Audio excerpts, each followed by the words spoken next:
غرباء غرباء غرباء غرباء غرباء غرباء غرباء.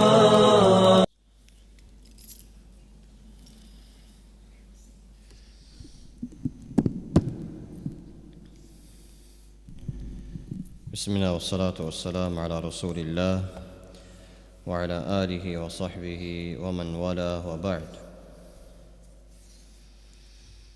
As we mentioned yesterday, that we will continue the dars just before Maghrib, and we did that yesterday, and we finished the chapter with regards to the rulings of at-tahara and water. And inshallah today we will start with a new chapter, أحكام الآنية والثياب الكفار, and this is the chapter of dishes and the clothing of the non-believers. And the reason the mu'allif rahimahullah, he started with this chapter straight after mentioning salah, and he mentioned purification, and then he mentioned water, and now he's moved on to the chapter of dishes or pots and clothing. The reason for that is that for salah, a person is required the fact that he seeks purification. Hence he mentioned purification and its categories and how a person must become purified. Then he mentioned water and how water is in categories and what's required from the water to purify a person. And then he's moved on to dishes or pots or vessels, due to the fact that water would be kept in storage within inside these vessels, or they would be kept within containers. So what's the description of the container that's permitted for Muslims to use? And the deen of Allah Azza wa Jal is very detailed, and the deen of Allah Azza wa Jal is very precise in how it wants us to act and behave and treat others or use things that which are applicable to our everyday life. So al-aniyah, dishes or containers, is something in which water is stored in. Whether this dish or this container is made out of metal, or it be made out of wood, or it be made out of skin, or in today's time it be made out of plastic, whatever it be.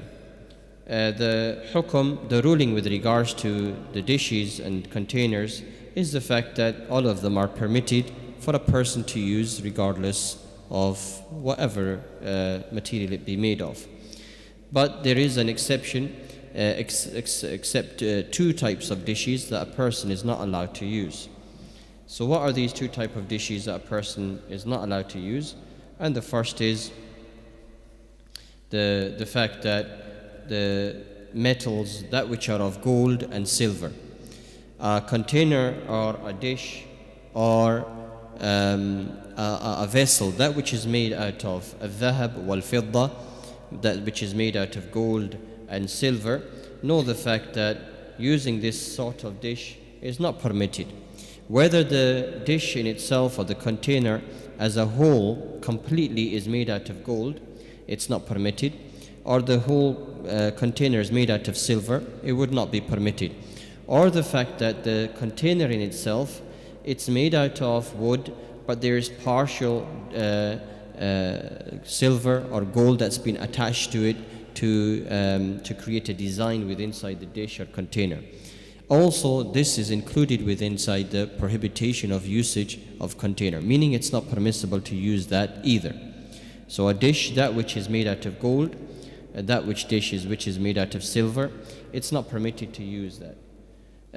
Whether that dish be partial, meaning there is a majority of it's being used as wood, and then there's inscriptions or there is some sort of metal that's been carved into it, the likes of gold or silver, for the purposes of decoration upon the dish, this is also not permitted for a person to use. And the evidence for that is the fact that the Prophet ﷺ said, وَلَا تَشْرَبُوا فِي آنِيَةِ الذَّهَبِ وَالْفِضَّةِ وَلَا تَأْكُلُوا فِي صَحَافِهِمَا فإنها لهم في الدنيا ولنا في الآخرة. The Prophet ﷺ, he said, لا تشربوا في آنية الذهب. Do not drink from containers, or do not drink from cups or a vessel, that which is made out of dhahab wal fidda, that which is made out of gold and that which is made out of silver. And the Prophet ﷺ, with regards to that, he said, فَإِنَّهَا لَهُمْ فِي الدُّنْيَا وَلَنَا فِي الْآخِرَةِ. And he also said the fact that the container that which we eat from, not to use dishes that which are made out of gold and silver with regards to that. فَإِنَّهَا لَهُمْ, for indeed it is for them inside this world, وَلَنَا فِي الْآخِرَةِ, and for the believers it's in the hereafter.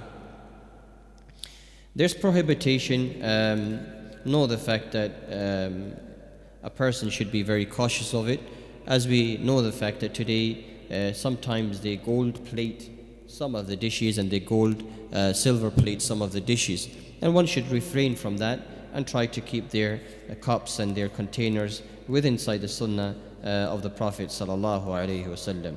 وقال النووي رحمه الله إن عقد الإجماع على تحريم الأكل والشرب فيهما. And Imam Nawawi rahimahullah, he said that there is a consensus on top of this, meaning there's a consensus over this ruling, the fact that a person cannot use gold and silver when it comes to his drinking and eating. When it comes to wearing gold and silver, we know the fact that the usage of gold is used for women for the purposes of jewelry, and it's permitted for a woman for the purpose of zina, for the purpose of beautification for her husband. So when it comes to a woman and using gold as jewelry, it's permitted for her. And the reason it's permitted for her is so that she could beautify herself for her husband. The other thing to remember is the fact that jewelry, that which the woman wears, the likes of necklaces, bracelets, or the likes of anklets and so forth, these are jewelry that which is permitted for the woman. But anklets should be not the type that make a sound or make a bell where it catches the eye or it catches the hearing of the person. So when it comes to men, they cannot wear this type of jewelry. But we see the fact that in today's custom and culture, the fact that even men tend to wear necklaces, and they wear bracelets, and they wear other type of amulets and so forth, which is not permitted in the deen of Allah Azza wa Jal for the men. And there is also a curse for a person who dresses or wears that which the woman wears, and it's not permitted for us to do that as men. When it comes to the dishes, of the people of other beliefs, meaning they're not people of the same aqidah or the same beliefs as the Muslims, meaning they're of other religions and so forth, is it permitted for us to use their dishes for eating and drinking? First condition is the fact that it not be made of gold and silver. If it not be made of gold and silver, then we see the fact that the usage of the dishes of the non-believers is permitted for as long as we know the fact that there is no najasa upon it, meaning there is no impurity upon it. And if there is impurity upon it, then it is permitted for a person to wash this dish and then to use it for himself, and there is no haraj within that, meaning there is no problem within that.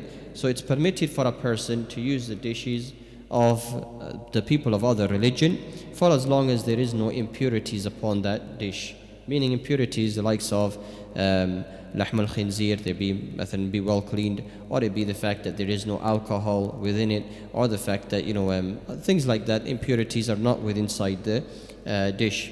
And if it be the fact that if a person does get to know or does understand the fact that there is these dishes of people of other religion that they use for these purposes, but then again what he does is the fact that he washes them thoroughly, and then he uses them, this is permitted for as long as the essence of the najasa is removed from the dish.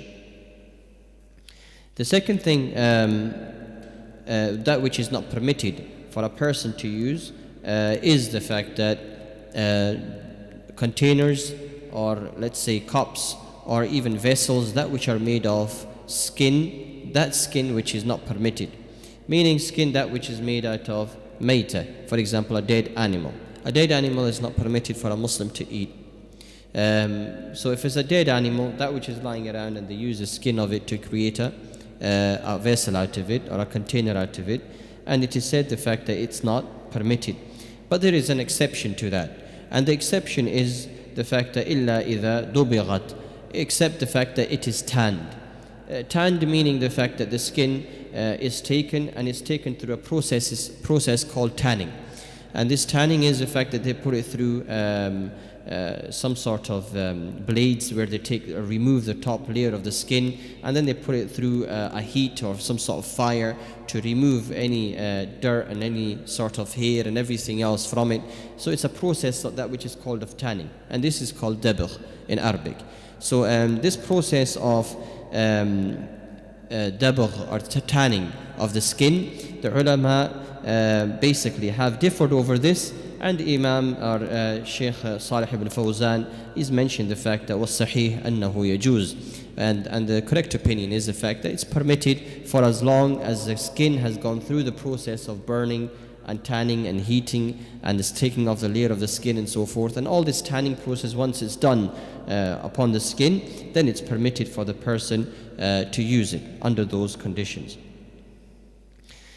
We move on to the next issue, and that is the fact that the clothing of the people of other religions.